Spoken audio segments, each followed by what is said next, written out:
tanpa batas, untuk kasih-Mu yang tidak pernah gagal, untuk firman-Mu yang ya dan amin, untuk kekuatan-Mu, kasih setia-Mu, belas kasihan-Mu yang tersedia bagi kami.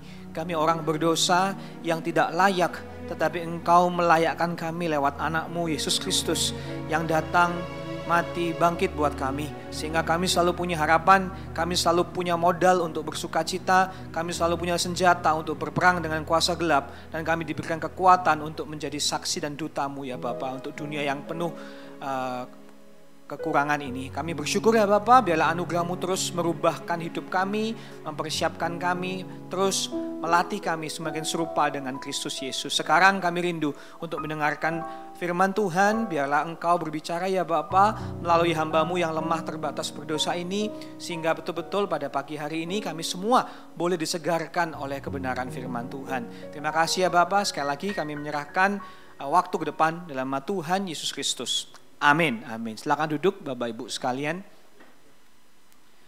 Selamat pagi, shalom. Ya, puji Tuhan bisa ketemu dengan Bapak Ibu semua lagi pada pagi hari ini. Hari ini banyak yang jalan sehat, begitu ya. Moga-moga tadi kesini nggak macet dan kesulitan. Banyak warga yang jalan sehat, kita juga jalan sehat ke gereja, gitu ya. Bapak Ibu, ada sebuah tren yang lagi populer nih, mungkin 1 sampai 3 tahun belakangan, terutama di kalangan orang tua baru ya, yaitu istilah child free. Mungkin Bapak Ibu ada yang tahu gitu ya. Child free itu adalah pasangan yang menikah tapi nggak mau punya anak gitu ya. Yang menikah bukan karena tidak bisa punya anak, tapi memang memutuskan nggak mau punya anak gitu. Ya kan, biasanya alasannya bervariasi Bapak Ibu, ya kan, nggak mau punya anak, kenapa? Mahal sekarang, gitu kan ya. Wah, gaji naik cuma 5% per tahun, pendidikan 7% per tahun, gitu kan. Jadi nggak nututi sama inflasi, percuma, gitu ya. Alasan finansial, nanti gimana anaknya bisa apa enggak, begitu ya. Kita bisa membiayai apa enggak dengan segala macam biaya yang tambah naik, gitu ya. Ada yang bilang buat apa punya anak, kasihan anaknya lahir di dunia yang tambah jahat, kata yang gitu, dengan segala macam ketidakadilan dan dengan segala macam kebejatan, udahlah kasihan. Ada yang bilang nggak bisa, saya jadi orang tua yang baik katanya. Kenapa? Oh karena dia pernah trauma, kena mental health gitu ya. Saya masih ingat dengar cerita seorang yang bipolar, kemudian dia bilang saya tidak mau punya anak karena saya nggak akan bisa jadi papa yang baik. Nanti daripada menularkan tanda kutip ya perilaku buruk saya kepada anak, mendingan nggak punya anak gitu ya. Kemudian juga ada yang bilang buat apa punya anak sekarang, kan bumi kan, tapi kan ada yang bilang itu Alkitab kan bilang anak cucu bertambah banyak gitu ya, penuhilah bumi. Lah kalau bumi udah penuh piye gitu kan. Apakah masih berlaku gitu kan? Buminya sudah penuh loh, 8 miliar orang gitu ya. Sehingga Bapak Ibu istilah child free atau gaya hidup tanpa anak mulai populer. Bahkan di kalangan pasangan muda Kristen gitu ya. Mungkin ada yang, mungkin Bapak Ibu di sini yang sudah senior mungkin tahu anak-anaknya sudah menikah. Wah beda ya, dulu anaknya bisa 4, 5, sekarang 1 udah syukur-syukur gitu kan. Nah Bapak Ibu, pagi hari ini saya tidak berbicara tentang child free karena saya bukan pakar parenting. Tapi saya menemukan di sini istilah free itu loh. Sekarang itu betapa kuatnya dampak bebas gitu ya. Sekarang itu kebebasan menjadi sebuah nilai yang sangat dirayakan. Kalau bisa bebas dari tradisi, bebas dari kungkungan, bebas dari ekspektasi, bebas dari ajaran-ajaran dulu, orang tua, budaya, itu sepertinya pokoknya yang sifatnya bebas, itu dengan sangat mudah diadopsi dan dirayakan. Kalau sekarang child free, kalau selama ini mungkin free sex, ya kan? Semuanya ada kata-kata free, gitu kan ya. Nah sebagai anak Tuhan, kita juga sebetulnya mengenal kok Bapak Ibu kebebasan. Kita sudah dibebaskan dari penjara dosa, dari hukuman kekal. Nah sekarang sebagai anak Tuhan pertanyaannya, bagaimana kita memakai kebebasan yang Tuhan sudah beli buat kita. Dan bagaimana kita melihat arus dunia yang serba mengedepankan kebebasan, freedom dengan freedomnya orang Kristen. Begitu. Kalau bebas dunia pada umumnya artinya, bebas artinya lakukan segala sesuatu yang kamu mau. Buat saya itu kebebasan yang murah. Kebebasan yang sejati adalah bukan melakukan semua yang kita mau. Kebebasan yang sejati adalah kita mau melakukan apa yang Tuhan mau. Ya, kalau bebasnya dunia, sak karepe dhewe kamu mau apa gitu kan ya. Terserah kamu seenaknya, yang penting kamu tidak merugikan orang lain, kan gitu. Tapi saya rasa itu kebebasan yang semu. Kebebasan yang sesungguhnya adalah kita mau melakukan apa yang Tuhan mau. Karena itu Bapak Ibu, mari kita buka sama-sama di teks kita pada pagi hari ini. Maaf, saya tidak ada ayatnya di slide ya, saya bacakan. Tapi memang ada ayat-ayat yang lain untuk poin-poin khotbah saya. Jadi Galatia pasal yang kelima ayat 13-15. Galatia 5 ayat 13-15. Saya akan bacakan bagi Bapak Ibu Saudara. Oh ya, kayaknya mau disupport sama orang belakang. Oke, terima kasih supportnya. Tapi it's okay, saya akan bacakan Galatia 5, 13-15 ya. Saudara-saudara, memang kamu telah dipanggil untuk merdeka. Tetapi janganlah kamu mempergunakan kemerdekaan itu sebagai kesempatan untuk kehidupan dalam dosa. Melainkan, layanilah seorang akan yang lain oleh kasih. Sebab seluruh hukum Taurat tercakup dalam satu firman ini, yaitu kasihilah sesamamu manusia seperti dirimu sendiri. Tetapi jikalau kamu saling menggigit dan saling menelan, awaslah supaya jangan kamu saling membinasakan. Amin. Nah, Bapak Ibu, Galatia berbicara tentang Galatia 5 khususnya mulai dengan freedom, kemerdekaan yang Tuhan beli buat kita. Dikatakan bahwa memang kamu telah dipanggil untuk merdeka. Slide selanjutnya, ya kan? Di ayat ke-13a, memang kamu orang-orang Kristen, kita telah dipanggil untuk merdeka. Nah, orang pembaca Paulus di surat Galatia pada waktu mereka mendengar konsep merdeka, kemungkinan besar ya mereka pasti ingat ada satu cerita lama di sejarah bangsa Israel, di mana mereka pernah jadi hamba, pernah terperangkap, betul ya? Kemudian mereka keluar dari Mesir. Makanya kan kitabnya namanya Keluaran, gitu kan? Jadi keluar, gitu kan? Merdeka, bebas, sangat dekat di intuisi orang Israel gitu ya. Karena mereka dulu orang yang dijajah tapi dibebaskan oleh Tuhan. Sehingga orang Israel tahu bahwa kita itu diciptakan untuk merdeka.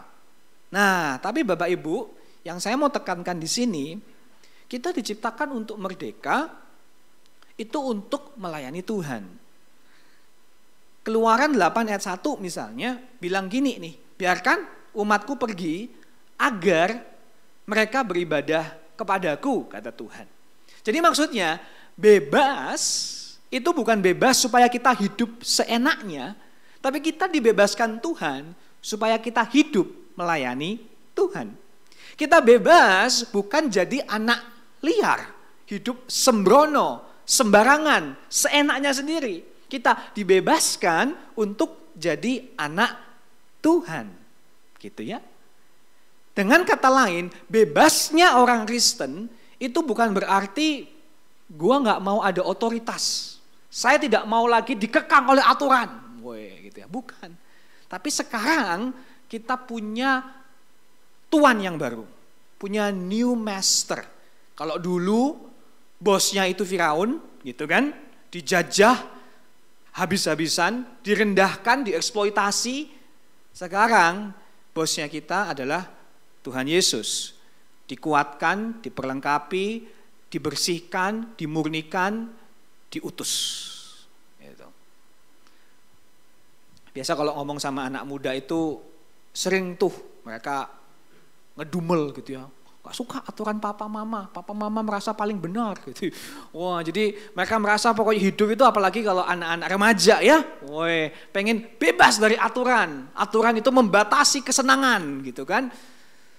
Nah, biasa saya ngomong gini sama anak-anak muda yang lagi zaman-zaman anti otoritas tuh gitu ya. Saya cuma bilang, iya sih, memang gak mudah ya tunduk sama papa mama. Iya sih, kadang-kadang papa mama juga bisa salah. Tapi tahu gak, sebagai manusia, kamu itu gak pernah loh hidup tidak ada otoritas. Gak pernah. Kamu masih kecil, otoritas orang tua.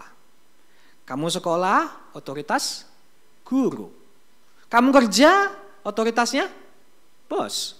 Kamu jadi bos, otoritasnya pemegang saham, ya kan? Pemegang saham, otoritasnya presiden misalnya, maksudnya apa? Pemerintah. Pemerintah otoritasnya siapa? Rakyat, ya kan? Rakyat otoritasnya siapa? Anak-anaknya, gitu kan? Biasa bos-bos besar itu takut sama anak-anaknya sendiri, gitu kan? Diatur oleh tangisan anak. Maksud saya adalah tidak pernah ada waktu di dalam hidup kita yang kita nggak ada otoritas, begitu loh. Kalau kita terus mau hidup bebas, tanpa otoritas apapun, kayaknya hidup kita nggak akan bener deh, begitu ya. Karena masalah kita Bapak Ibu, masalah kita itu bukan kita tuh alergi otoritas. Slide yang selanjutnya, masalah kita adalah kita itu nggak suka dengan otoritas yang salah, ya nggak sih? Kita cari kebebasan, kita mau bebas, kita nggak mau ada aturan, itu bukan karena kita nggak suka otoritas. Tapi kita alergi dengan otoritas yang buruk. Makanya kita nggak suka kan kalau kita itu punya bos yang nggak enak, betul ya? Tapi kita suka kan kalau punya bos yang baik. Misalnya tahun lalu apa awal tahun ini ya, ada seorang CEO dari perusahaan taksi tertentu, wah, dia sengaja jadi supir taksi seharian. Wah, keren ya, langsung viral tuh. Wah, jadi dia bos, tapi dia pengen tahu rasanya jadi supir taksi biasa itu gimana. Karena dia pemilik perusahaan taksi tersebut gitu. Wah, viral tuh. Dia ngerasain namanya nunggu di pangkalan taksi, ketemu sama pelanggan, ngobrol sama sesama supir. Wah, langsung semuanya komen yang positif. Wah, coba saya punya bos seperti Bapak. Wah, gitu kan ya. Kita tuh nggak masalah punya pemimpin. Makanya kan kita memilih ketua kelas, kita memilih presiden, ini tahun depan ya. Dan ada yang namanya kepala keluarga misalnya. Karena kita tahu masalah kita bukan di otoritasnya. Masalah kita kalau otoritasnya salah. Makanya di kalangan orang-orang bisnis misalnya atau orang-orang karyawan, kalau quit pekerjaan, people don't quit their company, they quit their bosses, katanya gitu. Orang tidak meninggalkan perusahaannya, kalau resign dulu ya. Orang resign itu bukan karena nggak cocok sama perusahaan. Seringkali resign karena nggak cocok sama bosnya. Gitu ya, bosnya jahat lah bos. Tapi kita rindu toh, kita tuh rindu ada otoritas. Karena dengan adanya otoritas, hidup kita teratur. Dengan ada otoritas, rumah tangga itu ada harmonis. Kayak papa gini, mama gini, anak gini, cucu gini, ya kan ada pemimpinnya gitu kan. Dengan adanya otoritas, sebetulnya hidup itu makin indah. Maka sebagai orang Kristen, jangan sampai kita menolak otoritas. Sebaliknya, kita bersyukur ada otoritas yang terbaik, yaitu Tuhan. Manusia bisa salah, manusia jelas banyak dosa, makanya kita nggak pernah punya bos yang sempurna, papa atau mama yang sempurna, presiden yang sempurna, pendeta yang sempurna. Tapi bersyukur bukan kita punya Tuhan yang sempurna. Sehingga Bapak Ibu kita bisa terus mempercayakan hidup kita kepada Tuhan yang menjadi atasan kita, otoritas kita. Nah, itu fondasinya Bapak Ibu ya. Kita merdeka bukan hidup semaunya, tapi kita merdeka artinya kita hidup di bawah otoritas Tuhan. Sekarang bagaimana cara memakai kebebasan itu? Kalau kita lihat di ayat yang barusan kita baca, saya mau membagikan beberapa hal. Bagaimana sebagai orang Kristen, sekarang kita udah bebas nih, kita udah anak Tuhan nih, udah bebas dari kegelapan, dari hukuman kekal, dari penjara dosa. Bagaimana kita memakai kebebasan kita dengan baik. Pertama Bapak Ibu, cara pakai kebebasan, next slide, adalah dengan kita hidupnya itu memberantas dosa. Memberantas dosa. Ayat 13b, saya bacakan ya, next slide. Tetapi janganlah kamu mempergunakan kemerdekaan itu sebagai kesempatan untuk kehidupan dalam dosa. Jangan menyalahgunakan, maksudnya gitu kan ya, menyalahgunakan kasih karunia Tuhan untuk kita hidup dosa seenaknya, gitu. Kata kesempatan di situ Bapak Ibu punya arti militer. Jadi kayak wah akhirnya nih misalnya saya udah diampuni Tuhan, udah pasti masuk surga. Maka sekarang hidupku boleh sebebas-bebasnya. Tapi Bapak Ibu sebetulnya kan juga tahu ya, dosa itu nyata Bapak Ibu. Dosa itu bukan fiksi. Kalau kita hidup sesuka hati, selalu ada konsekuensinya. Coba ya, bayangkan dunia, gini, bayangkan kalau misalnya, Bapak Ibu itu bisa jadi orang yang, saya bisa makan apapun tanpa gendut. Mau nggak? Atau saya bisa makan gorengan setiap hari tanpa kolesterol naik. Pengen kan? Wah luar biasa gitu ya. Atau anak muda misalnya, saya mau jalan-jalan, main HP seharian, tapi tetap nilainya bagus. Wah, atau saya mau makan manis terus-terusan tanpa diabetes, gitu kan ya. Wah ini, atau saya mau jalan-jalan ke luar negeri setiap tahun, setiap 3 bulan tanpa harus bekerja. Wah, enak ya. Tapi kita tahu itu salah. Coba aja Bapak Ibu makan terus, nggak mempedulikan kolesterol, diabetes dan lain sebagainya ya. Wah itu berbahaya itu. Tapi nggak tahu ya, kadang-kadang lucu ya manusia itu ya. Kita tuh kayak merasa hukum sebab akibat tuh nggak berlaku gitu. Kayak aku bisa makan apapun tetap sehat gitu ya. Aku nggak olahraga tetap sehat gitu ya. Aku nggak aku males-malesan tetap sukses. Aku nggak belajar tetap dapat nilai bagus ya kan. Aku bisa curang dalam kerjaan tapi tetap karakterku tetap baik. Aku bisa nggak pelayanan, aku bisa nggak baca Alkitab, aku bisa nggak berdoa, tapi tetap dekat sama Tuhan. Doa kayak lucu ya. Ya toh, kadang-kadang kita kayak merasa hidup sebab akibat itu nggak berlaku. Padahal jelas loh Bapak Ibu, kalau kita nggak menjaga tubuh kita, ya pasti kita akan sakit, ya kan?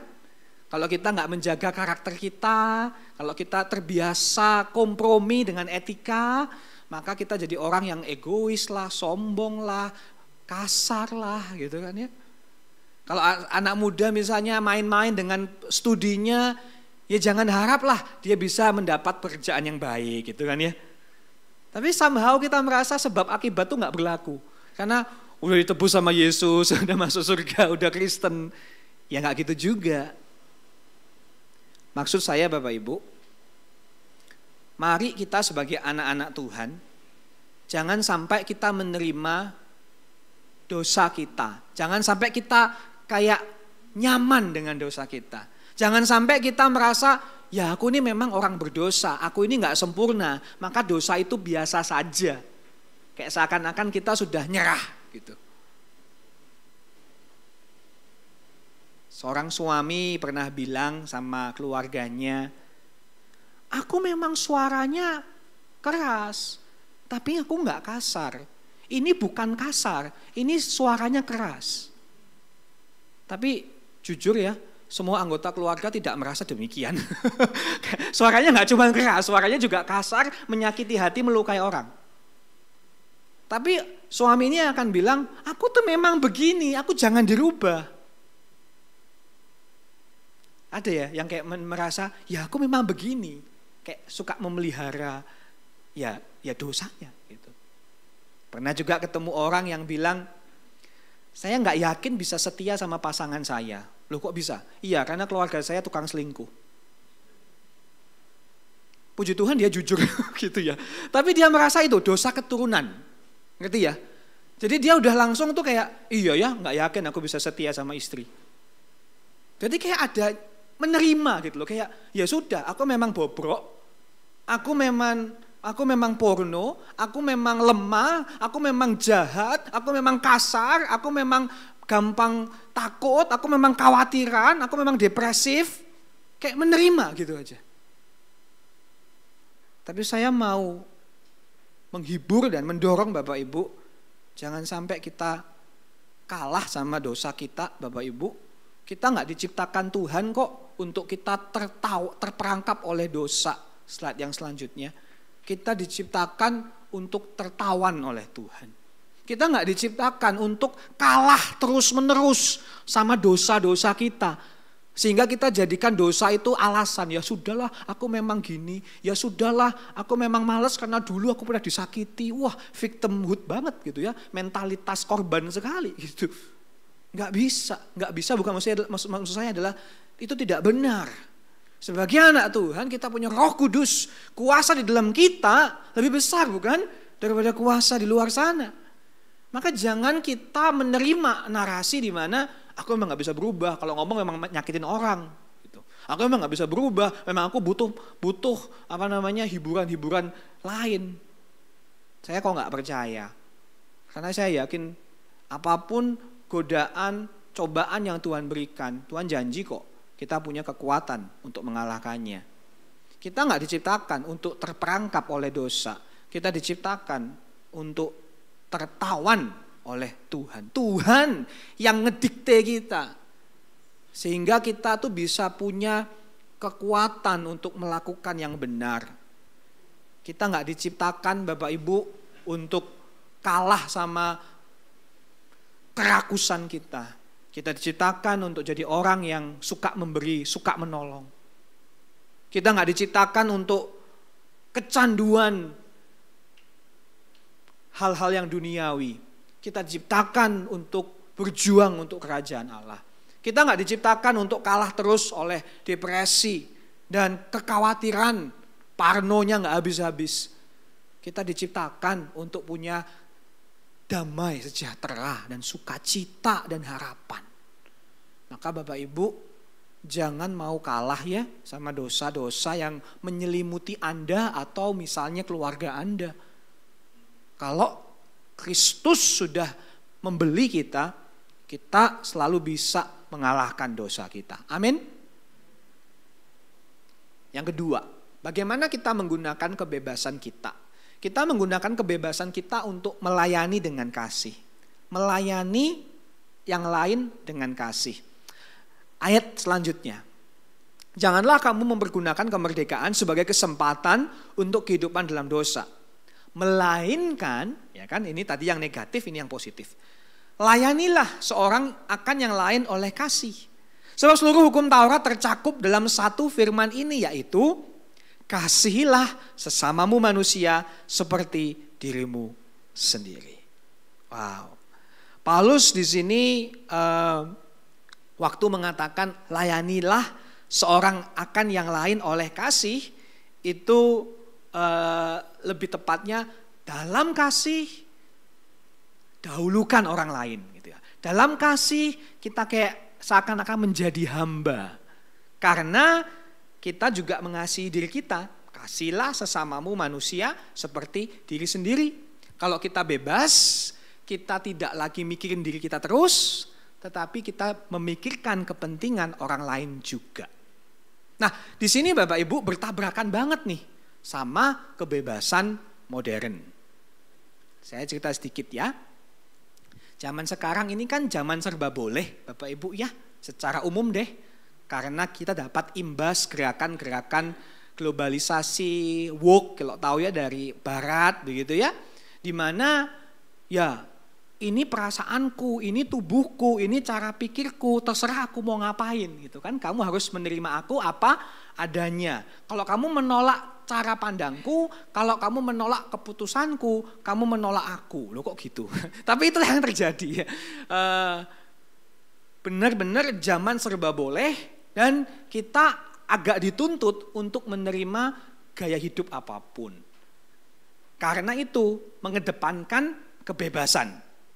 Misalnya ya, gerakan yang umum, misalnya ada orang laki-laki yang merasa aku wanita, gitu kan? Aku badannya laki tapi merasa wanita, maka dia operasi kelamin dan kita namakan transgender. Ya kan, bebas kan? Ini tubuhku, ini perasaanku kok. Kamu enggak bisa kasih tahu aku. Maka walaupun aku laki, aku mau jadi cewek. Ada juga Bapak Ibu orang bule di Inggris. Matanya biru, rambutnya pirang, dia orang bule, Caucasian, Caucasian ya. Dia bilang, saya bukan orang Inggris, saya orang Korea. Saya mau punya mata sipit, saya mau jadi seperti Jimin. Yang ketawa pasti tahu siapa itu ya. Jimin itu adalah salah satu anggota band BTS. Jadi ada seorang influencer dari UK namanya Ollie London yang operasi berubah ras.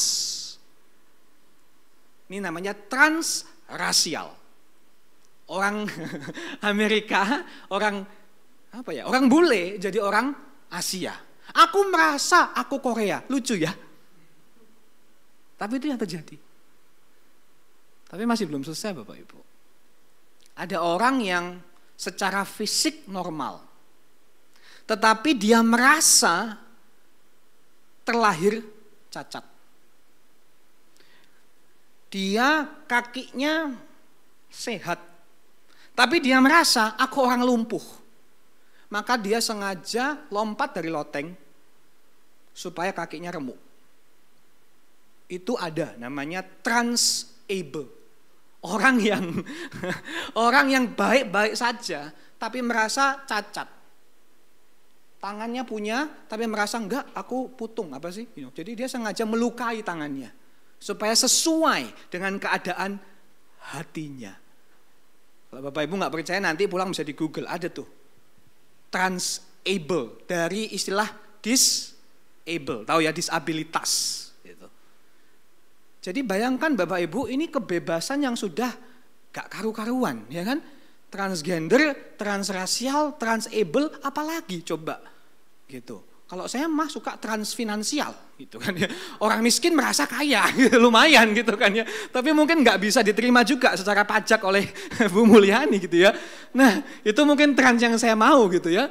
Nah, tapi lihat ya Bapak Ibu, contoh di mana dunia tanpa aturan itu bukan bebas. Dunia tanpa aturan itu kacau. Kebebasan yang sejati itu bukan hidup semauku. Kebebasan yang sejati itu hidup semaunya Tuhan. Bukan tanpa aturan, bukan membuang semua aturan main, tetapi pakai aturan mainnya Tuhan. Kebebasan yang sejati itu pakai aturan main Tuhan. Dan kalau saya boleh sambungkan dengan teks ini, maksud saya adalah aturan main Tuhan itu apa? Kasih. Kasih aturan main Tuhan. Cara kita pakai kebebasan kita adalah dengan mengasihi. Dengan berani melepaskan ego kita.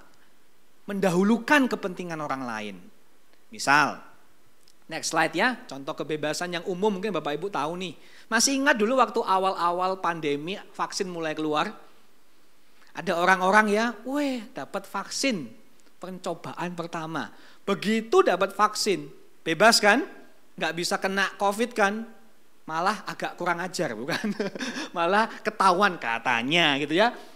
Party, traveling, buka masker, bagi-bagi makanan, ya kan? Karena merasa apa? Bebas, aku sudah nggak kena COVID lagi, nggak bisa COVID lagi, jadi nggak apa-apa dong pergi pesta. Masih ingat marah kan? Netizen dan rakyat Indonesia kurang ajar itu, para artis apa-apa gitu kan? Tindakan yang sangat childish dan sangat selfish, ya nggak sih? Tindakan yang sangat kekanak-kanakan dan egois bukan? Dikasih vaksin malah disalah gunakan. Dikasih kebebasan malah merugikan orang lain. Beda sama vaksin yang diberikan kepada teman-teman dokter dan perawat. Begitu mereka dikasih vaksin, kenapa kok vaksin pertama-tama diberikan kepada dokter dan perawat dan tenaga medis? Bukan supaya dapat vaksin langsung dokternya jalan-jalan ke Labuan Bajo, bukan. Enggak toh ya kan? Dapat vaksin, dia bebas, langsung dia masuk ke garis depan, treat pasien, betul? Dibebaskan supaya melayani. Tangkap ya analoginya ya. Dibebaskan supaya dia bisa mengasihi, membantu orang lain. Karena dia udah gak lagi mikirin dirinya sendiri. Aku sudah dapat imun vaksin. Aku bisa menyerahkan hidupku untuk orang lain. Sama Bapak Ibu, kurang lebih kita seperti itu. Seperti dokter yang dikasih vaksin. Kita anak Tuhan yang dikasih vaksin kasih karunia. Dikasih vaksin namanya pengampunan. Dikasih vaksin namanya Roh Kudus. Dikasih vaksin namanya jaminan. Sehingga kita gak lagi tuh mikirin diri sendiri terus. Tapi kita bisa mikirin orang lain terlebih dahulu. Menggunakan kebebasan kita untuk mengasihi orang lain. Saya kasih beberapa contoh ya. Yang sehari-hari, moga-moga ini bisa membantu. Misalnya Bapak Ibu punya waktu luang gitu ya. Ya ada sedikit waktu senggang gitu. Bapak Ibu mungkin seorang kepala keluarga atau Bapak Ibu seorang profesional deh begitu ya. Kalau punya waktu senggang mungkin jangan selalu diisi sama kerjaan. Wah harus ngejar klien, wah, apalagi kalau freelance ya, agen gitu ya. Wah harus ketemu, pokoknya harus menyibukkan diri. Cari duit misalnya gitu. Kalau punya waktu mungkin gak harus selalu kita kejar cari duit. Kalau punya waktu bagaimana kalau kita menggunakannya untuk keluarga misalnya. Simple right, tapi kan benar-benar kita belajar untuk melepaskan. Aku bebas, aku punya waktu nih. Wah aku maunya tuh ngejar-ngejar. Meningkatkan omset atau menambahkan finance, tapi mungkin artinya kita melayani orang-orang yang kita cintai.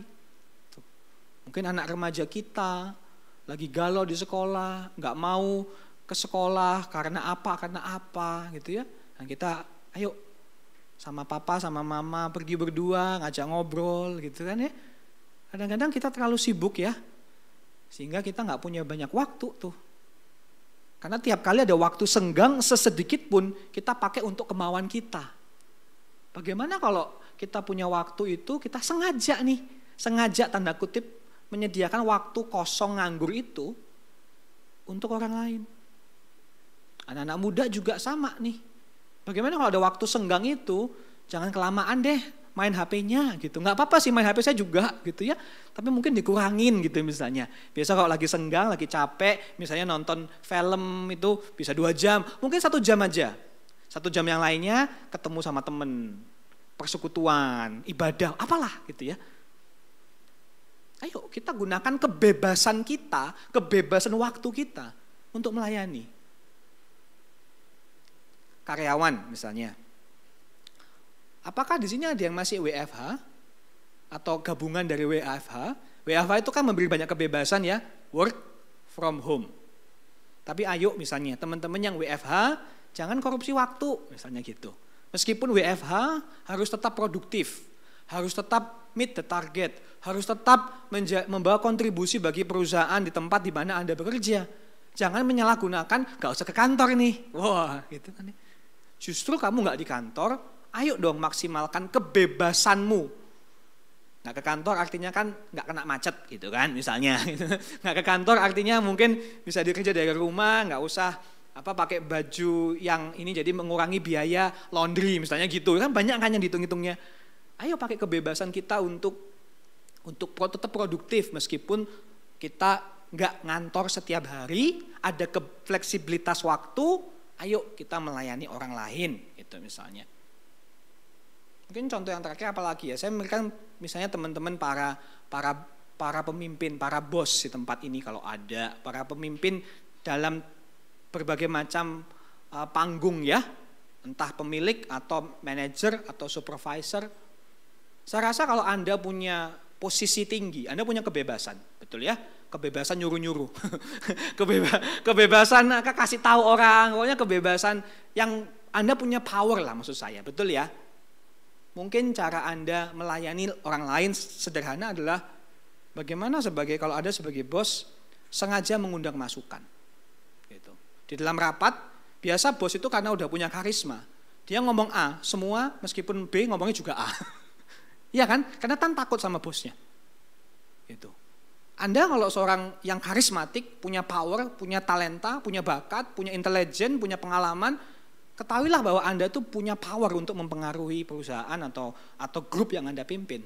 Tapi di saat yang bersamaan, kekuatan Anda bisa membungkam masukan-masukan. Gitu. Karena takut semua. Oh ya, kalau Bapak bilang ini saya ikut aja gitu kan. Tapi kita nggak bisa seperti itu, bukan? Kita nggak mau semua di tim kita tuh cuma setuju sama kita. Gitu. Kita mau belajar untuk mendengarkan mereka. Kita mau melatih generasi yang baru, ya kan? Itu caranya. Kita berani melepaskan. Ya udah deh, aku nggak harus selalu yang ngambil keputusan pertama. Aku nggak harus yang ketok palu. Oke ya, saya mau gini, semua kerja. Enggak. Tapi gimana kalau ada masa-masa di mana atau wadah-wadah di mana, ayo kalian masukannya apa? Satu-satu ya, kasih masukan ya. Saya yang terakhir. Weh, gitu loh. Very simple kan? Sangat simple sekali. Karena saya temukan kalau bosnya dulu yang ngomong, yang lain pasti menyesuaikan masukannya sama bosnya. Betul apa betul? Iya kan? Karena mau kelihatan jadi karyawan yang baik. Jarang sekali ada karyawan yang, enggak bos saya enggak setuju. Wah, besok langsung pulang dia. Maksud saya adalah, mungkin tuh cara-cara kecil Bapak Ibu. Untuk kita bisa menggunakan posisi kita, waktu kita, uang kita, talenta kita demi orang lain. Di rumah misalnya, para suami, para istri, ayo kasih apresiasi sama pasangannya. Pada umumnya kan kita jarang ya, kan memang tugasnya dia gitu Pak. Gitu. Tugasnya suami kan begitu, tugasnya istri kan begitu. Ngapain saya say thank you, ngapain saya apresiasi. Sekali lagi, Anda punya kebebasan bukan? Ayo dong. Mungkin kebebasan itu artinya kita melepaskan ekspektasi-ekspektasi seperti itu dan kita tetap apresiasi orang-orang yang mengasihi kita, orang-orang yang dekat sama kita. Kadang-kadang it's something very simple, very small, hal yang sederhana, hal yang kecil, tapi bisa punya dampak yang dalam dan besar. Memang tugasnya bersihin rumah Pak, gitu. Ngapain saya bilang terima kasih? Memang tugasnya cari duit, Pak di luar sana. Ngapain saya say thank you? Coba say thank you. Makasih ya, kamu berjuang buat keluarga. Saya tahu nggak gampang, sekarang biaya pada naik. Tapi terima kasih ya, kamu tetap cari nafkah, kamu tetap kerja keras, banting tulang buat kita semua. Kita bangga sama Papa. Weh, simple. Kapan tuh dengar kata-kata seperti itu? Bapak-bapak langsung, wah jadi Superman semua. Bener gak sih? It's so simple kan, cuma apresiasi aja loh. Tapi seringkali kita gak mengapresiasi orang-orang di sekitar kita. Gitu. Bawahan misalnya, pelayan di rumah makan. Katakan, terima kasih Mbak, terima kasih Mas. Ajari anak-anak, bilang terima kasih. Loh, itu memang tugasnya, dia dibayar, digaji untuk kasih kita makanan, namanya waiter kan. Iya sih, tapi kan tetap kita bisa berterima kasih gitu kan. Maksud saya ya, kita punya kebebasan adalah ngapain ngomong terima kasih, itu memang tugasnya. Tapi jangan kita gunakan hak kita, hakku kan pelayan, aku udah bayar loh, itu hak ya kan. Jangan kita berani melepaskan hak kita untuk menjadi berkat melayani orang lain. Karena ini Bapak Ibu, slide selanjutnya, Anda bisa beri yang terbaik untuk sesama karena Tuhan sudah beri nyawanya buat kita. Ya, saya tahu melayani orang lain dengan kasih itu menakutkan karena Bapak Ibu takut mengalami kekurangan tertentu. Pak, nanti kalau saya mengasihi atau mengampuni nanti saya dieksploitasi, dimanfaatkan gitu kan. Pak, nanti kalau saya memberi nanti gimana? minggu depan harus bayar KPR misalnya gitu. Kita takut kurang gitu, makanya kita nggak mau beri untuk orang lain. Saya ngerti, paham betul ketakutan itu untuk kita hidup dalam kasih, saya paham betul. Tapi minimal izinkan saya untuk mengingatkan, menghibur Bapak Ibu bahwa sebetulnya kita bisa kok mengasihi orang lain, memberi yang terbaik buat orang lain. Dalam pekerjaan, dalam keluarga, dalam pelayanan. Kenapa? Ya karena Tuhan udah beri nyawanya buat kita. Tuhan udah beri yang betul-betul terbaik buat kita. Yang terakhir, bagaimana kita menggunakan kebebasan kita. Mungkin ini poin yang agak asing, dapatnya dari mana. Tapi saya percaya ini salah satu niat dari ayat ini, melindungi gereja. Bagaimana kita menggunakan kebebasan kita mau melindungi gereja Tuhan. Ayat 15, dikatakan demikian. Tetapi jikalau kamu saling menggigit dan saling menelan, awaslah, supaya jangan kamu saling membinasakan. Di sini Paulus sedang memberikan gambaran gereja yang sedang awut-awutan gitu ya. Bapak Ibu kalau berpikir gerejanya lagi mundur gitu, gereja lagi hancur. Biasa apa sih yang menyebabkan kehancuran sebuah gereja? Apakah skandal uang? Apakah skandal perselingkuhan?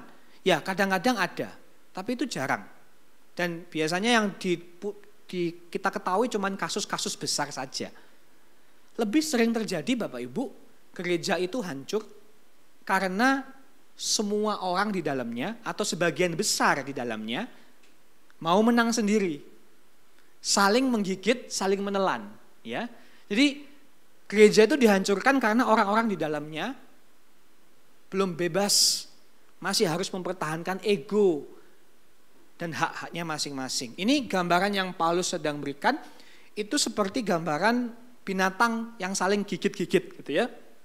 Jadi gereja nggak terasa seperti rumah, gereja terasa seperti hutan. Ya, jadi survival of the fittest. Siapa yang kuat, siapa yang paling punya banyak uang, siapa yang paling terhormat, siapa yang paling senior, siapa yang paling pintar, pokoknya yang paling itu biasanya yang menentukan semuanya, begitu. Sehingga gereja hanya menempatkan beberapa orang penting saja, yang lain-lainnya ya udah ngikut aja, begitu. Di sini Bapak Ibu kita diingatkan bahwa kalau kita sudah dibebaskan oleh Tuhan, mari kita mengasihi gereja kita. Mari kita sadar gak ada gereja yang sempurna. Mari kita sadar bahwa pada saat kita belajar untuk komit dengan gereja, mungkin di situ kita menemukan kecocokannya. Gitu ya. Gereja bukan kan ada tuh sumpah janji nikah ya kan. Janji nikah kan biasanya kalimat terakhirnya sampai maut memisahkan. Itu kan ya. Nggak ada tuh janji nikah sampai yang baik datang, nggak ada. Pasti ya udah yang sudah itu aja gitu ya, nggak ada sampai yang lebih baik ada gitu, nggak ada gitu ya. Nah sama mungkin Bapak Ibu, kita dipersatukan di dalam komunitas gereja, entah gereja lokal ini atau gereja secara umum ya. Mari kita menjadi anak-anak Tuhan yang melindungi gerejanya, yang menjadi orang-orang yang nggak baperan misalnya ya, nggak hitung-hitungan gitu ya, nggak mudah tersinggung, nggak mempermasalahkan hal-hal yang nggak penting gitu loh Bapak Ibu. Kita tahu ya kadang-kadang gereja itu pecah karena sepengetahuan saya sih biasanya bukan karena hal-hal yang penting kayak wah Yesus Allah Tritunggal, enggak sih. Biasa hal yang sepele ya kan ya, seperti musiknya apa, konsumsinya apa, dia nggak suka makanan ini, wah berantem gitu. Saya pernah tahu dulu ada konsumsi Bapak Ibu, ini punyanya si tante A sama tante B berantem, buset dah gitu ya. Cuma gara-gara konsumsi bisa berantem, gereja bisa pecah gitu kan ya. Makanya saya paling suka itu kalau diminta karunia, saya maunya itu ini Pak Yo, karunia mau melipat gandakan roti dan anggur. Wah enak itu. Roti dan apa? Roti dan ikan, wah itu enak itu. Langsung udah nggak perlu lagi si konsumsi ya. Tinggal persembahannya hari ini apa? Risoles dalam nama Yesus, banyak langsung enak itu. Ya kan? Tapi luar biasa saya bingung, kok bisa ya? Cuman gara-gara konsumsi gereja bisa pecah. Ya karena itu kan, masih mau mempertahankan ego, masih gak terimaan, masih menyimpan kepahitan, masih diungkit-ungkit kesalahan yang lalu, itu kan? Nah, kalau kita sudah bebas, saya tidak bilang kita mengesampingkan luka-luka atau dosa-dosa yang jemaat atau orang Kristen lakukan kepada Anda. Saya nggak bilang gitu sih. Itu perlu diproses bersama dengan Tuhan. Tapi minimal saya bilang begini, mari kita sebagai anak Tuhan tetap mencintai gerejanya. Tetap berjuang untuk gereja Tuhan. Tetap punya hati untuk komit dengan gereja lokal. Itu mungkin artinya Anda ke gereja bukan tanya aku dapat apa, tapi aku bisa apa. Itu mungkin artinya Anda ke gereja tidak menyerah sama orang-orang yang menyebalkan di gereja, gitu ya. Don't give up on them. Jangan nyerah sama orang yang sulit itu. Mungkin itu artinya Anda harus ada teman nggak bisa pelayanan, Anda yang menggantikannya. Kok gantiin terus ya? Tapi ya sudah ya. Mungkin itu menjadi cara Anda untuk melayani gereja Tuhan. Gitu. Hal-hal yang sederhana, tapi menunjukkan bagaimana Tuhan sudah membebaskan kita. Akhirnya Bapak Ibu, saya mau tutup dengan kalimat ini. Saya mau tutup dengan kalimat bahwa semua hal tadi hanya dapat kita lakukan jika kita kembali kepada Kristus. Ingat Bapak Ibu, Tuhan Yesus adalah makhluk yang paling bebas. Betul ya, kan dia Tuhan ya. Dia tinggal ngomong, semua nurut. Tapi dia walaupun punya kebebasan yang tanpa batas, sengaja membatasi dirinya. Bahkan terpaku di kayu salib. Gambarannya agak paradoksikal ya, coba bayangkan. Allah loh, tapi nyungsep apa ya? Allah tapi nggak terpaku gitu kan? Kayak nggak bisa gerak. Bayangkan ya, Allah semesta yang bisa ada dimanapun, dia memutuskan aku akan tetap di kayu salib. Aku tetap membiarkan paku ini menusuk aku. Kenapa? Supaya membebaskan Bapak Ibu dan saya dari penjara dosa dan maut. Allah kita sendiri juga Bapak Ibu tidak menyalahgunakan kebebasannya. That's my point. Allah kita sendiri pun menggunakan kebebasan yang ultimat itu justru untuk kebaikan orang percaya. Maka pada saat kita merasa berhak, pada saat kita kesulitan mengampuni, pada saat kita merasa ini hidupku terserah aku gitu ya. Ingat Kristus yuk.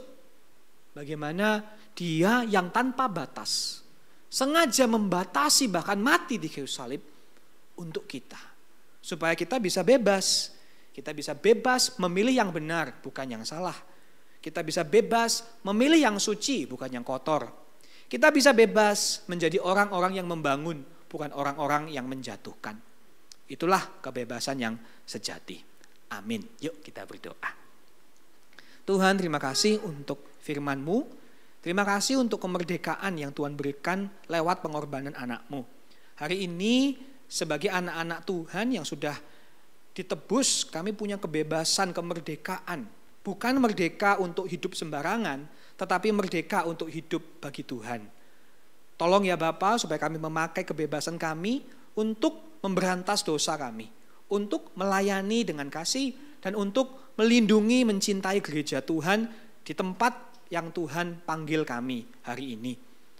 Ampuni kami ya Tuhan jika kami mudah terpengaruh oleh konsep kebebasan dari dunia, di mana kami mengesampingkan segala aturan, kami hanya mendengarkan kata perasaan atau kata mood. Tolong kami untuk tahu bahwa aturan Tuhan, otoritas Tuhan, kehendak Tuhan adalah baik, sempurna, indah, dan berguna buat kami.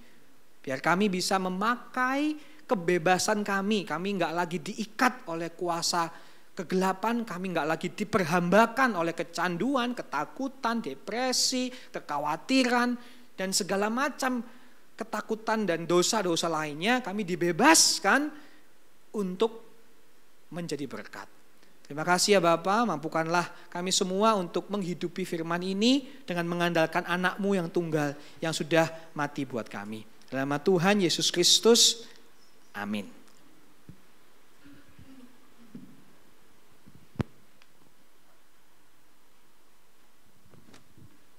Puji Tuhan, saudara diberkati firman Tuhan hari ini.